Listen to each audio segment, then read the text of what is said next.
आपके पास पैसा तो है नहीं, हो जाता है। कैसे हो जाता है? लोग देखते हैं दान वान खुद दे देते वैसे बच्चा, बस यही बात हमें कम जम रही है, इसीलिए हैं ज्यादातर। वो हम कह नहीं नहीं कह नहीं पा रहा हूँ यही बात। अगर तुम बच्चा लेबरी करके पैसा कमा के और फिर अपना खाते हुए साइकिल से जाते, बहुत तुम गृहस्थ होकर बच्चा, फिर वो अंधा बटे पड़ा चबाए वाली बात सुनाओ। एक अंधा एक दुकान में गया, वहां मूंज की रस्सी बटी जाती थी, तो उससे और कुछ देखने वाली काम तो हो नहीं सकती, बटना आता था। तो कहा कि 1 रुपया 1 हाथ रस्सी। सुबह से शुरू किया, उधर भैंस का पड़ा लगा था और वो मूंज की थी, वो जितना सकिलाता वो चबाता जाता। जब शाम हुई, वो जितना हाथ में था उतना ही था, पूरी रस्सी चबा गया, पड़ा, कुछ नहीं मिला। कुछ ऐसे ही होता है बच्चा, अंधा बटे और पड़ा चबाए, एक कहावत है। अगर दूसरे से पैसा ले रहे हो बच्चा, दूसरे का भोजन खा रहे हो, मेहनत इतनी कर रहे हो, तो लाभ उनको मिलेगा बच्चा, तुमको क्या लाभ मिलेगा? क्योंकि तुम गृहस्थ वेश में हो। अगर विरक्त वेश है तो बात अलग बन जाती है कि भगवान जैसे चलावे अब उनके। तुम गृहस्थ हो, हम गृहस्थों से प्रार्थना करते हैं, कहीं भी कुछ बट रहा हो ऐसे मत करना, तुम्हारे पुण्य क्षीण हो जाएंगे। जैसे परिक्रमा हो रही, हलवा बट रहा है, यार भूखे मर रहे हो, घर में जाकर नमक रोटी खा लेना, उपवास करके परिक्रमा कर। कोई दूध बांट रहा है, कोई चाय बांट रहा है, आप बाबा जी हो, आप विरक्त हो? नहीं, यही तो सब कहेंगे, प्रसाद है ले लीजिए। तुम भी कमाओ, कभी सोचो कि 5 किलो हलवा बना के हम भी बांटेंगे, खाने की जरूरत नहीं। बच्चा हमारी बात मान लेना, कह इसलिए नहीं पा रहे हो कहीं तुम्हें बुरा ना लग जाए। ये बच्चा लाभ मिलने के कम चांस है इसमें। जो आपकी सेवा करेगा वो आपको अंधा बटा और पड़ा चबा गया। किसी का भी अपनी मेहनत करके फिर जो करते और किसी से मतलब न रखते, तो बहुत बड़ी उपलब्धि हो जाएगी, 12 ज्योतिर्लिंग। अब बचाए दान पुण्य की बात, तो तुम इस वेश में थोड़ा कम ठीक है। मार्ग है ना, प्रवृत्ति और निवृत्ति मार्ग।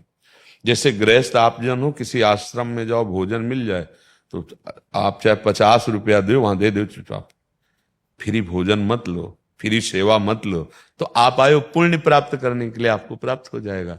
अगर विरक्त है तो अब उसका आधार भगवान है, जैसे चलावें। आप लोग गृहस्थ हैं, तो गृहस्थ वेश में बच्चा हो तो मुझे लगता है इसका सुधार कर लो। तो बड़ी मेहनत बड़ी कर रहे हो, अब बताना पड़ेगा ना आपको, हम 12 ज्योतिर्लिंग साइकिल से चल रहे हैं, अब हमारे पास व्यवस्था है नहीं, कहीं रहेंगे कहीं भोजन करेंगे, तो कोई दयालु ऐसा करेगा कि आपको पैसा दे देगा, भोजन दे देगा, पर वो फ्री नहीं, यहाँ प्रकृति में कुछ भी फ्री नहीं, वो आपकी मेहनत ले लेगा, जो आप मेहनत कर रहे हैं ना। इसीलिए संत जन विरक्त भेष के तो अब भगवद आश्रित है। कपड़ा पहना दिया तो जय जय, हलवा मिल गया तो जय जय, नमक मिल गया, नमक रोटी तो जय जय, भूखा रहा तो जय जय, ऐसा चल। पर गृहस्थी में एक है, गृहस्थी के लिए शोभा नहीं देता। आप भले न करो लेकिन आप कहोगे, ऐसे क्यों तुम्हें कोई भोजन देगा?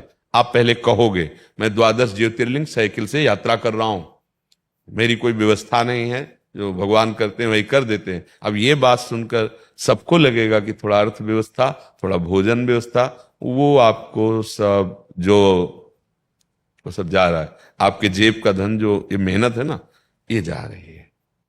समस्त गृहस्थों से प्रार्थना है, कहीं भी आप तीर्थयाटन में जाएं किसी का खाए नहीं। अगर आप पाते हैं तो उसका अनुपात देख लीजिए कि इतना आप कहीं खरीदेंगे तो कितने का मिलेगा। तो अगर आपकी नहीं सामर्थ्य है तो 100 की वस्तु है, 10 दे करके वो थोड़ा कम लेकर के काम चला लो।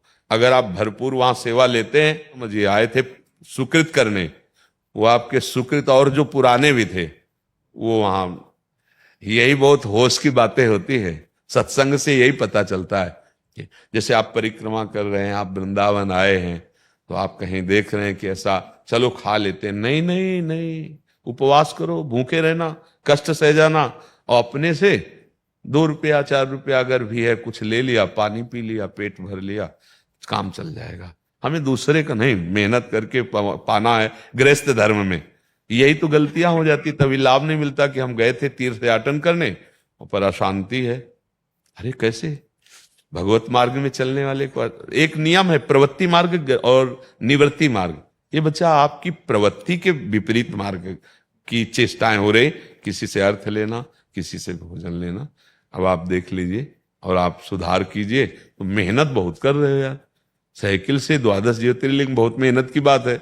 सब कुछ मिल जाएगा, लेकिन जो इसका फल मिलना चाहिए उसमें घाटा पड़ जाएगा, क्योंकि आप प्रवृत्ति मार्ग से चल रहे। अगर आप बाबा जी होते तो फिर ये बात नहीं कहते हम, पर आप गृहस्थ मार्ग से चल रहे, इसलिए सावधान हो।